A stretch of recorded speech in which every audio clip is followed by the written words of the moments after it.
পইরে যায় নামাজ একখান বগল দাবায় নিয়ে যখন যায় দেখলি মনে হয় একদম আব্দুল কাদের জিলানির বাইরে বাইরে আসছে। সারা রাত ধরে নামাজ পড়বে, ফজরের আগে যে ঘুম পড়ি যায়। এই শবে বরাতের রাত্রে কিছু মানুষ আসে না এরকম, যে আবার পরের দিন সকালবেলা তার খবর নেই। এখানে নাম হলো বরাত আলী। বরাত কিয়ামতের ময়দান করে ডাকবে, ও বরাত আলীরা আইসো, দেখা দিয়ে যাও। আল্লাহ পাক ডাকবে। যারা জুম্মার দিন নামাজ পড়ে ওরা হলো শুক্র আলী, জুম্মা আলী। কেউ আছে রমজান আলী, রমজান মাস আসলে নামাজ কালাম পড়ে, আপনাদের দিন নেই। কেউ আছে রমজানেও ডোয় না, কদরের রাত্রি 87 রাত্রি যে ঢেলে উঠেছে কদর আলী। আর কিছু আছে ঈদ আলী, এই ঈদ আর ওই ঈদ, মাঝখানে আর নামাজ কালাম নেই। আছে না নাই? আল্লাহ তাআলা কোরআনে হাকিমের মধ্যে বলেন, ইয়াউমা ইউকশাফু আন সাকিন ওয়া ইউদআউনা ইলাস সুজুদ। কিয়ামতের ময়দানে আল্লাহ পাক রব্বুল আলামিন সমস্ত ঈমানদারদেরকে ডাকবে আর বলবে, আয় বান্দা আয়, আমার কুদরতি কদমে যদি একটা সিজদা দিতে পারো, আমি আল্লাহ তোদের কাছে বিনা হিসাবে জান্নাত দান করব। মানুষ বড় খুশি হয়ে যাবে। রাইসুল মুফাসসিরিন হযরত ইবনে আব্বাস রাদিয়াল্লাহু তাআলা আনহু বলেন, এই আয়াতের তাফসীরে ইবনে কাসিরে লিখেছে, ওই দিন 5 ওয়াক্ত নামাজি ছাড়া অন্য কেউ সিজদা দিতে পারবে না। তাহলে 5 ওয়াক্ত নামাজ পড়া লাগবে না লাগবে না? জোরে বলেন, লাগবে না লাগবে না? মনে মনে নিয়ত করা যায় না যে আজকের দিনে মওত পর্যন্ত ইনশাআল্লাহ নামাজ পড়ব? মনে মনে নিয়ত করেন। আতুজা করলে পরে আবার না পড়লে তো গুনাহ হবে পরে আপনার। আতুজা করার সময় তো মনে হয় হাতের সাথে পা উঁচু করতে পারলি বা আছে, 2 হাত তো আছে, সাথে 2 পা উঁচু করতে পড়বো, সকালবেলা তার খবর নেই। বন্ধুরা আমার, এই পৃথিবীর ভিতরে যত মানুষ দুনিয়ার থেকে বিদায় হয়ে গেছে, কোনো না কোনো কথা মরার আগে বলে যায়। আল্লাহ নবী বিশ্বনবী রাহমাতুল আলামিন ইন্তেকাল হয়ে যায়। হযরতে মা আয়েশাকে বলতেছে, আয়েশা, এই দুনিয়ার থেকে কিছু সময়ের ভিতরে আমি বিদায় হয়ে যাব, তোমাদেরকে একটা ওসিয়ত আমি করে গেলাম আমার সব উম্মতদেরকে। বুখারী শরীফের হাদিসের মধ্যে এসেছে, বলে as-সালাত ওয়া মা মালাকাত আইমানুকুম। আয়েশা, আমার উম্মতকে জানায় দিও, আমার উম্মত যেন কোনো অবস্থাতেই নামাজ না ছাড়ে। তাহলে নামাজ পড়া লাগবে না লাগবে না? পড়বো তো ইনশাআল্লাহ। শবে বরাতের রাত্রেও কাজে লাগাবো। শবে বরাত নামে আমাদের সমাজে অনেকে বলে যে শবে বরাত নামে কোনো রায় আমরা কোরআন হাদিসে পাইনি। কোরআন হাদিসে পাবে কি করে? শবে বরাত হলে ফার্সি শব্দ, সব মানে রাত, বরাত মানে ভাগ্য। কোরআন শরীফ কি ফার্সিতে লিখা? হাদিস হাদিস কি ফার্সিতে লিখা? আরবিতে। তোরা তো ঠিকই কয়, শবে বরাত তো নাই। কোরআনে কারিমের মধ্যে আছে, ইন্না আনজালনাহু ফি লাইলাতিন মুবারাকাহ। লাইলাতুল মুবারাকা, বরকতপূর্ণ রাত। মুহাদ্দিস মুফাসসিররা এই আয়াতের তাফসীরে লিখছে, লাইলাতুম মিন নিসফি শাবান, এটা হলো শাবান মাসের 15তম রাত্র। জোরে বলুন সুবহানাল্লাহ। আল্লাহ পাক বলে, এই রাত্রে আমি কোরআন নাজিলের ঘোষণা করেছি। নাজিল হয়েছে শবে কদরে, কিন্তু ঘোষণা করেছি শবে বরাতে। কারণ এই রাত্রে আল্লাহ পাক রব্বুল আলামিন 1 বছর আগামী শবে বরাত আসা পর্যন্ত কে কে মারা যাবে লিস্টি হয়ে যায়। আপনি জীবিত মানুষ এখনো, কিন্তু আপনারও তো জানা নাই, আমারও জানা নাই যে এই বছর শবে বরাতে আমার নাম কি মৃত মানুষের লিস্টিতে উঠে যায় কিনা। কি কথা কন, ঠিক কিনা? अरे आकिल ना हो गाफिल, तुझे दुनिया से जाना गई, तेरे ये मुंह रब की सामने दिखाना है। यहाँ हम सब मुसाफिर है, वही आखिर ठिकाना, कोई आगे रवाना है, कोई पीछे रवाना। সবার চলে যাওয়া লাগবে, কেউ থাকতে পারবে না। কথা বলেন ঠিক না?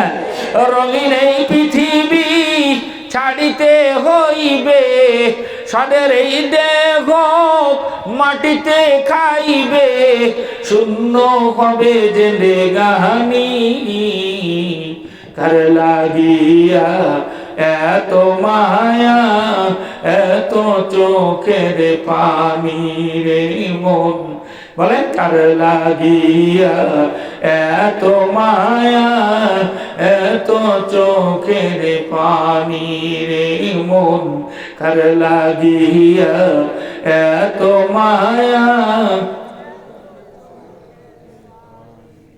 সন্ধ্যা হলেই ডুবিবে বেলা, সঙ্গ হবে বাবের এই খেলা, কথা কন ঠিক কিনা?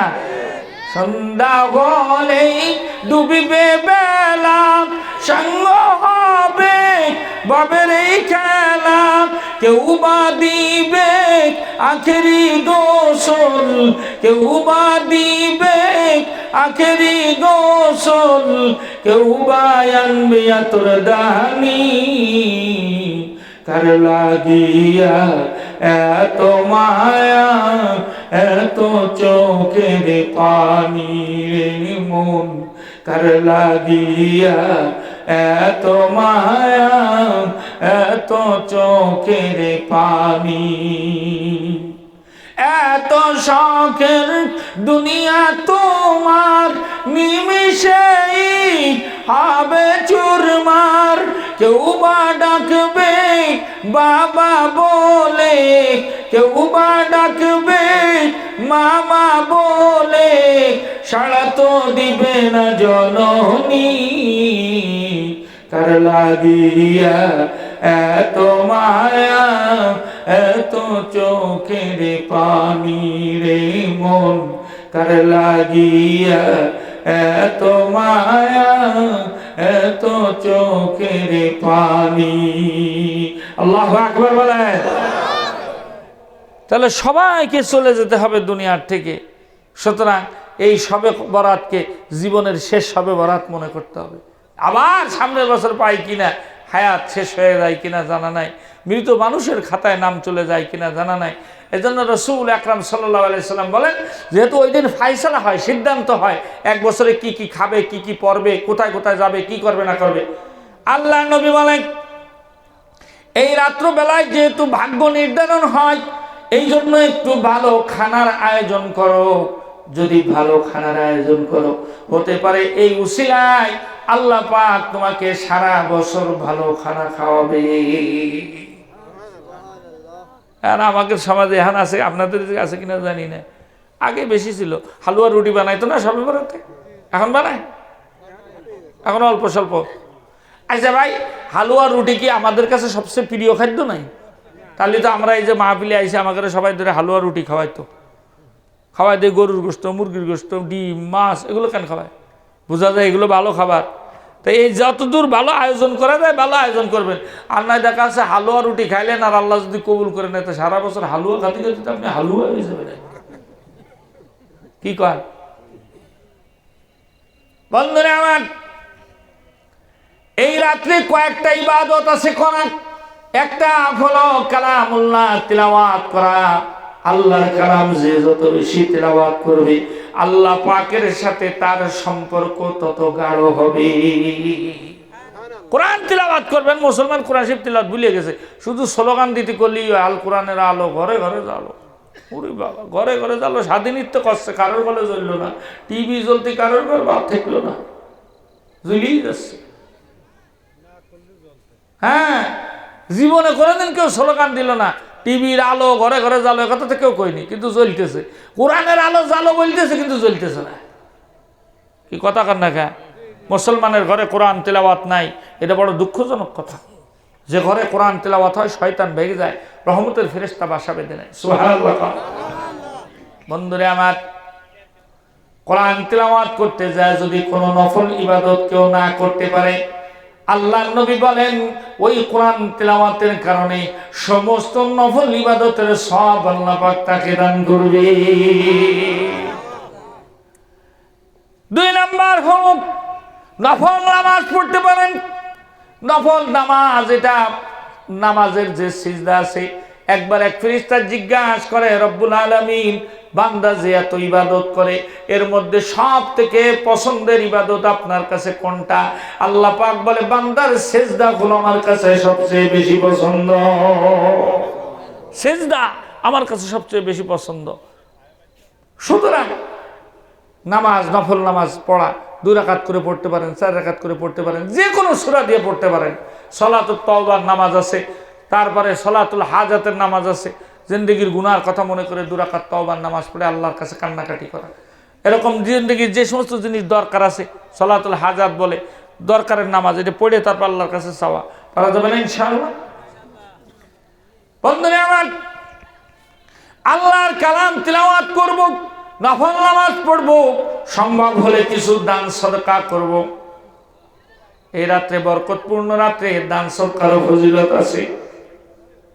এরপরে নামাজের, নফল নামাজের ভিতরে একটা নামাজ আছে খুব দামি নামাজ, এটাকে বলা হয় সলাতুত তাসবিহ। কি বলা হয়? সলাতুত তাসবিহ। যেই নামাজটা 4 রাকাত পড়তে হয়। আর একটা তাসবিহ আছে সুবহানাল্লাহি ওয়ালহামদুলিল্লাহি ওয়ালা ইলাহা ইল্লাল্লাহু আল্লাহু আকবার। এক রাকাতে 75 বার করে পড়লে 4 রাকাতে কয়বার হয়? এই 300 বার পড়া লাগবে, কম হলেও হবে না, বেশি হলেও হবে না। আল্লাহ নবী বলে, কোন ব্যক্তি যদি সলাতুত তাসবিহ নামাজ একবার পড়ে, তার জিন্দেগির ইচ্ছায় অনিচ্ছায়, গোপনে প্রকাশ্যে, ছোট বড়, সগীরা কবিরা যত গুনাহ আছে আল্লাহ পাক রব্বুল আলামিন তার সব গুনাহগুলো মাফ করে দিবে। রাসূল উৎসাহিত করেন যে সলাতুত তাসবিহ নামাজ জীবনে একবার পড়ো, সম্ভব হলে প্রত্যেক দিন একবার পড়ো, না হলে সপ্তাহে একবার, না হলে মাসে একবার, না হলে বছরে একবার, না হলে জীবনে একবার হলেও পড়ো। এই বরকতপূর্ণ রাত্রে সলাতুত তাসবিহ নামাজ পড়বেন। প্রথম দিকে একটু সময় লাগে, 35-40 মিনিট লাগে। এরপরে যখন আস্তে আস্তে নামাজ কালাম পড়তে পড়তে অভ্যাস হয়ে যায় সলাতুত তাসবিহ নামাজ, তখন আমাদের তো এখন 18-20 মিনিট সময় লাগে। পড়বেন তো ইনশাআল্লাহ। নিয়ম ইমাম সাহেব হুজুর আছেন, অন্য যারা আছে ওদের কাছে জিজ্ঞেস করলে আপনার নিয়ম বলে দেবে যে এই 75 বার কোন কোন জায়গায় যে কতবার পড়বেন। আল্লাহ সকলকে কবুল করুক, জোরে বলেন আমিন। এই রাত্রে যদি কেউ ইবাদত করে, ইবাদত, তাহলে তার একটা নেকি আছে না? কথা হয় না। আমরা একটা আরবি কিতাব পড়ছি, কালিউবি নামক নাম। এই কালিউবির মধ্যে একটা ঘটনা লিখছে, এই কথা বলে আজকের ওয়াজ শেষ করে দিব। উনি লিখেছে যে মুসা আলাইহিস সালাতু ওয়াস সালাম একবার যাইতেছেন কোন এক পাহাড়ি অঞ্চল দিয়ে, যখন যাচ্ছেন আল্লাহ তাআলা মুসা আলাইহিস সালামের নজরে এমন একটা জিনিস দেখাই দিয়েছে, ওনার আগ্রহ বেড়ে গেছে। দেখে যে বিশাল একটা পাহাড়, ওর মধ্যে বিশাল একটা গুহা, ওর মধ্যে সাদা একটা পাথর দেখা যাচ্ছে, চকচকে পাথর। আল্লাহ নবী মুসা চলে গেলেন ওই গুহার ভিতরে, পাথরের কাছে দাঁড়ায় দেখতেছেন এত বড় পাথর এই জায়গার ভিতরে কেমনে আসলো, আর এত সুন্দর সাদা কালার। মুসা আলাইহিস সালাম আল্লাহ তাআলাকে ডাক দিয়ে বলে, আল্লাহ এই পাথরের ভিতরে কি আছে আমি একটু দেখতে চাই। আল্লাহ তাআলা বললেন, মুসা তোমার হাতে যে লাঠি আছে এই লাঠি দিয়া ওই পাথরে একটা পিটন দাও। যে মাত্র একটা বাড়ি দিল আস্তে করে, আল্লাহ পাক রব্বুল আলামিন ওই পাথরের মাঝখান থেকে এইভাবে একদম শামুকের মতো খুলে গেল। জোরে কোন সুবহানাল্লাহ। আল্লাহ পাক খুলে দিলেন। মুসা আলাইহিস সালাম তাকা দেখতেছেন ওই পাথরের ভিতরে একজন নুরানি চেহারাওয়ালা একজন মানুষ নামাজ পড়তেছে। শুধু নামাজ পড়তেছে তা না, তার এই আশেপাশে হাওয়ার উপরে কিছু ফল ফলাদি ঝুলতেছে। মুসা আলাইহিস সালাতু ওয়াস সালাম বড় আশ্চর্য হয়ে গেলেন, জিজ্ঞাসা করলেন, রে ভাই তুমি এই জায়গার ভিতরে কেমনে আসলা? এই আটকা পাথরের ভিতরে নামাজ পড়তেছো, আবার তোমার আশেপাশে ফল ফলাদি দেখা যায়, তাও হাওয়ার উপরে ঝুলে রয়েছে, কোথায় পাইলে এই ফলগুলো? কে দেয় তোমাকে? ওই ব্যক্তি তখন চোখের পানি ছেড়ে দিয়ে বলতেছে, মুসা এইটার একটা বড় জীবনী আছে, হিস্ট্রি আছে, গল্প আছে, শুনবা? বলে বলে মুসা আমার বাবা ছোটবেলায় মারা গিয়েছে, আমার মা আমাকে অনেক কষ্ট করে মানুষ করেছে। যখন আমার মা একেবারে বৃদ্ধ হয়ে গেছে, আমার মার আমি খুব খেদমত করেছি, এমন কোনো দিন নাই আমার মার আমি খেদমত করি নাই। আমি কখনো আমার মাকে তুই কোথাও বেড়াইতেও যাইতাম না। মা বাবার খেদমত করা এটা ভাগ্যের ব্যাপার। যাদের মা বেঁচে আছে বা যান এই জায়গায় যারা আছেন তাদেরকে বলে যায়, আল্লাহ পাক রব্বুল আলামিন মা বাবার খেদমতের ব্যাপারে কোরআনের শরীফের ভিতরে সন্তানকে উৎসাহিত করতেছে। আল্লাহ পাক রব্বুল আলামিন বলে, সন্তান তুমি মনে রেখো, মা বাবা দুজন অথবা দুইজনের একজন যদি বৃদ্ধ হয়ে যায়, তাও তাদের সাথে খারাপ ব্যবহার করবা না, এমন কোনো কথা বলবা না যাতে তাদের মুখ দিয়ে উ শব্দ বের হয়ে যায়, অথবা তারা কোনো কিছু বললে তুমি মুখ থেকে উহ বের করবা না। হাদিসের মধ্যে আসছে, আল জান্নাতু তাহতা আকদামিল ওয়ালিদাইন। জোরে বলুন সুবহানাল্লাহ। সন্তানের জান্নাত হলো মাতা পিতার পদতলে। সন্তান যদি জান্নাত কামাই করতে চায়, কোন পীর সাহেবের কাছে, হাজী সাহেবের কাছে, মুফতি মাওলানার কাছে যাওয়ার দরকার নাই। খেদমত করার দরকার হলে সর্বপ্রথম মা বাবার করো। মা বাবা যদি খেদমতে খুশি হয়ে দোয়া করে দেয়, আল্লাহ তাআলার জান্নাতের দরজা তোমার জন্য খুলে যাবে। আপনি কোনদিন ভেবে দেখেছেন এই পৃথিবীতে যত মানুষ আছে, একজন মানুষ আছে আপনাকে নিঃস্বার্থ ভালোবাসে, সে হলো মা। কথা বলেন ঠিক কিনা? পৃথিবীর সবার স্বার্থ আছে, মার কোনো স্বার্থ নাই। মা কোনো স্বার্থ নিয়ে কাউকে ভালোবাসে না। আমি এই কয়েক বছর আগে সদর হাসপাতাল, যশোর সদর হাসপাতাল গেছি একদিন সকালবেলায়। যেই জায়গায় মোটর সাইকেল রাখবো ইমার্জেন্সি বিভাগের আগে, ওখানে যা দেখি একজন মধ্যবয়স্ক মহিলা একটা সদ্য ভূমিষ্ঠ বাচ্চাকে নিয়ে আসছে, অল্প কয়েকদিন বয়স মাত্র। শাড়িটা এরকম লম্বা করে দিয়ে ওই আসলের ভিতরে বাচ্চাটাকে এইভাবে মেলে ধরেছে। আমি চিন্তা করলাম কি ব্যাপার, মহিলা বাচ্চাটার ভেলা মেলায় দিবে নাই। আমি তাকিয়ে রয়েছি, একদম পাশে দাঁড়ানো মহিলাটা বলতেছে, ও আসমানের মালিক, ও জমিনের মালিক। এতটুক বলে মহিলার চোখ দিয়ে দর দর করে পানি বের হয়ে গেছে। মহিলা কান্দে আর বলে, তুমি না সকল ক্ষমতার মালিক, তুমি ইচ্ছা করলে যা ইচ্ছা তাই করতে পারো। আল্লাহ, আমার এই সন্তানটা বড় অসুস্থ, দুনিয়ার ডাক্তাররা বলতেছে ও নাকি আর বাঁচবে না। আমি মা, এটা আমি সহ্য করতে পারবো না। আল্লাহ, আমি জানি না আমার সন্তানের হায়াত আছে কি নাই, আমি অত শত বুঝি না। আল্লাহ গো, যদি আমার সন্তানের হায়াত না থাকে, আমি মার হায়াতটা তুমি করে দিয়ে দাও। আমি দুনিয়ার থেকে চলে যাব, কিন্তু আমার সন্তান থেকে যাক। আমি চিন্তা করলাম, এর নাম হলো মা। পৃথিবীতে কেউ এমন নাই তার হায়াত আপনাকে দিতে চাবে। বউ যতই গলা জড়াই ধরুক না কেন, আজকে মরে গেলে 3-4 মাস পর ঠিকই বিয়ে করে নেবে। যতই বলুক না কেন তোমার ছাড়া আমি বাঁচবো না, আসলে সব কিছু না। বন্ধুরা আমার, এই পৃথিবীতে একজন মানুষ আছেন যিনি নিঃস্বার্থ ভালোবাসে, তিনি হলো মা। আমরা এই উত্তরবঙ্গের থেকে সফর করে আসতেছি কুয়াশার ভিতরে, রাত্রবেলায়, রাত তখন 2:30 বাজে। পাবনার এইদিকে আসছি, দেখি যে একজন মুরব্বী একটা চার্জার লাইট নিয়ে রাস্তার পাশে বসে আছে। আমি ড্রাইভার সামনে বললাম, গাড়ি থামান। এত রাত্রবেলায় এই মহিলা এখানে বসে আছে, নিশ্চয়ই বিপদে। গাড়ির থেকে নেমে যে দেখি বৃদ্ধা মহিলা, চুলগুলো পেকে গেছে, চামড়াগুলো ঢিলা খাওয়া গেছে, দলা খাওয়া গেছে। ওই মহিলা একটা চার্জার লাইট নিয়ে বসে রয়েছে, ঘন কুয়াশা, সেই রকম শীত। আমি আস্তে আস্তে করে যে মহিলার পাশে বসে বললাম, মারে, এত রাত্রবেলা এই জায়গায় বসে রয়েছেন, নিশ্চয়ই বোধহয় আপনি রাস্তা হারায় গেছেন। বলেন, যদি রাস্তা হারায় যান তাহলে আমরা আপনারে আমাদের গাড়িতে করে পৌঁছায় দিয়ে আসবো। বলেন কোথায় যাবেন? মহিলা বলে, না বাবা, আমি পথ হারাই নাই। আমি বললাম, তাহলে নিশ্চয়ই হেঁটে যেতে কষ্ট হচ্ছে, এই জন্য এখানে বসে পড়েছেন। আসেন, আমাদের গাড়িতে আসেন। আপনি বৃদ্ধ মানুষ, আপনার একটু খেদমত করতে পারলে আমি নিজেকে ধন্য মনে করব। মহিলা বলে, না বাবা, আমি কোনো দিকে যাব না, আমি এই জায়গায় বসে আছি, আমার একটু দরকার আছে, আমার ক্ষুধাও লাগে নাই, পথও হারাই নাই, কোনো দিকে আমি যাব না। এইবার আমি যখন বললাম, মারে, আপনার কি হয়েছে আমার একটু জানতে মনে চাই, কেন বসে আছে? মহিলা আমার মাথায় হাত দিয়ে বলেন, বাবা আমার একটা সন্তান, আল্লাহ পাক দুনিয়ায় ছেলে সন্তান দান করেছে।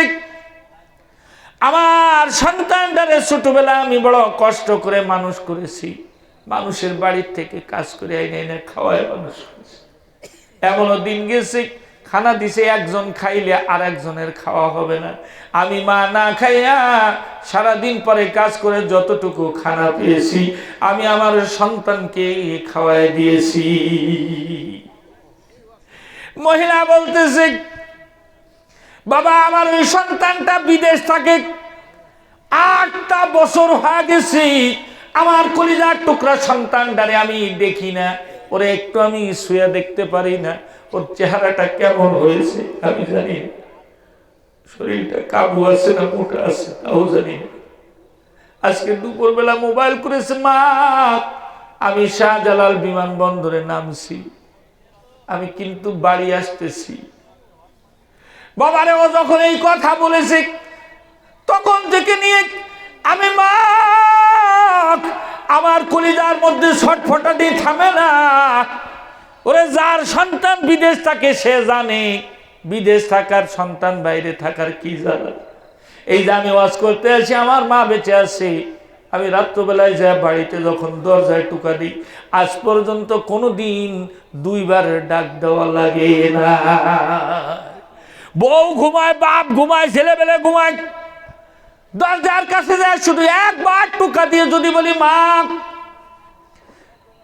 মুহূর্তের মধ্যে সে দরজা খুলে দেয়, সাথে সাথে বুকে জড়ায় নেয়, আমার কলিজার টুকরা ফিরে আসে।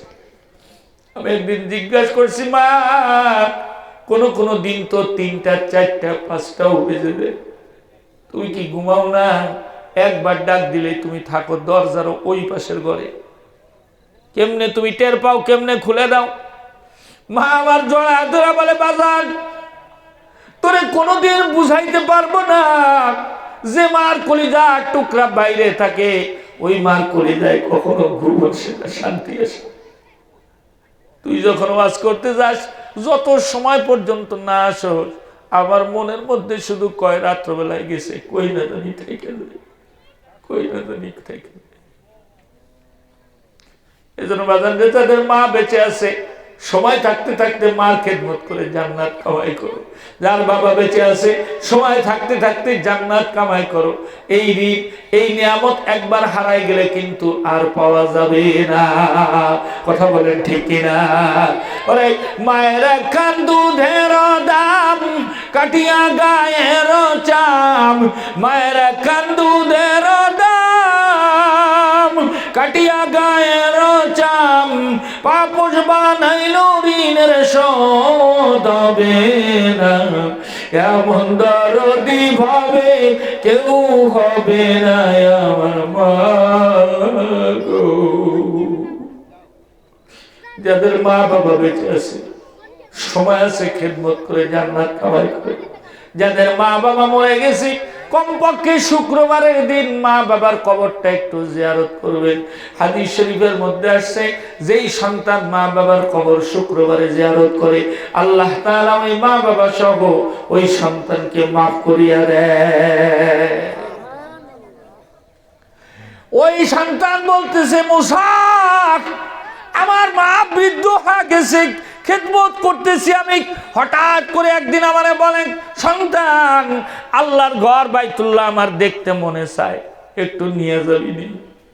মুসা পথ নেই, আমি গরিব মানুষ, কোন রকম একটা উটের ব্যবস্থা করে আমার মা আর আমি দুইজনে ইরাক থেকে সৌদি এসেছি হজ করার জন্য, আল্লাহর ঘর দেখার জন্য। আল্লাহর ঘরের কাছে এসে তো আর উট চলে না, তওয়াব করা লাগবে। আমার মা হাঁটতে পারে না, দুটো পা অকেজ।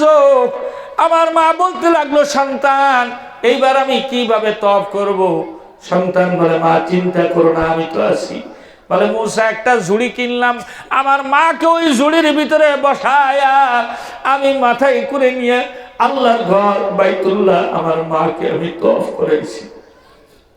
যখন আমি তওয়াব করাই, আমি কানে শুনতেছি আমার মা হাত দুইখানা উঁচু করে বলতেছে, আল্লাহ তুমি সাক্ষী, আমার সন্তান আমারে তোমার ঘরটা তার মাথায় করে নিয়ে ঘুরাইলো। হায় আল্লাহ, আমার এই সন্তানের জন্য আমি দোয়া করলাম, আমি যেই দিন দুনিয়ার থেকে বিদায় হয়ে যাব, এরপরে আমার সন্তানরে তুমি আর দুনিয়ার খানা খাওয়াইবা না, জান্নাতের খানা আমার সন্তানরে খাওয়াবা। সুবহানাল্লাহ বলেন জোরে। এমন জায়গায় রাখবা যে জায়গায় দুনিয়ার কোনো জোর ঝামেলা নাই, কোনো বিপদ আপদ নাই, কোনো কিছু নাই।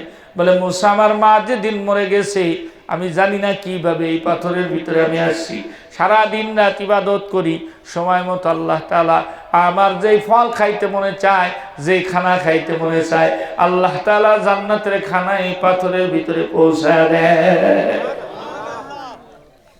মুসা আলাইহিস সালাম বড় আশ্চর্য হলেন, জিজ্ঞাসা করলেন, আল্লাহ কত বছর ধরে এই জায়গায় রয়েছে?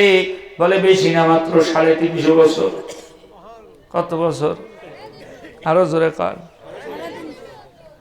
মুসা আলাইহিস সালাম বলে, আল্লাহ তোমার কি কুদরত, 350 বছর পর্যন্ত তুমি এই পাথরের ভিতরে তোমার বান্দারে রাখলে। আল্লাহ তাআলা ডাকতে বলে, মুসা এর থেকেও আরো বড় আশ্চর্যের খবর আছে, শুনবা। বলেন। বলে, মুসা আমার আখেরি পয়গম্বর, আমার বন্ধু, শফিউল মুজনিবিন, রাহমাতুল লিল আলামিন, সাইয়্যিদুল মুরসালিন, মুহাম্মাদুর রাসূলুল্লাহ সাল্লাল্লাহু আলাইহি ওয়াসাল্লাম, ওনার উম্মতরা এই শাবানের 15তম রাত্রে ইবাদত করলে এই ব্যক্তির থেকেও বেশি নেকি আমি আল্লাহ ওদের দান করব। জোরে গান সুবহানাল্লাহ। তাহলে শবে বরাতে রাত্রে ইবাদত করার দরকার আছে না নাই? আছে। বাড়াবাড়ি করব না, ছাড়াছাড়িও করব না, আর পরের দিন রোজা রাখার চেষ্টা করব। কারণ হাদিস শরীফে রাসূল বলেন, পরের দিন সবার আমল আল্লাহর দরবারে উপস্থিত করা হয়। রাসূল বলেন, আমি পছন্দ করি যেই সময় আমার আমল আল্লাহর কাছে পৌঁছবে, আমি আল্লাহর নামে রোজা রয়েছি। সুবহানাল্লাহ। একটাই রোজা। তো যদি শুক্রবারের দিবাগত রাত্রে শবে বরাত হয়, তাহলে শনিবারের দিন রোজা রাখতে হবে। আমরা সকলেই এই যে কথাগুলো বললাম, আল্লাহ আমাদের সকলকে আমল করার তৌফিক দান করেন। জোরে বলেন আমিন, সুম্মা আমিন।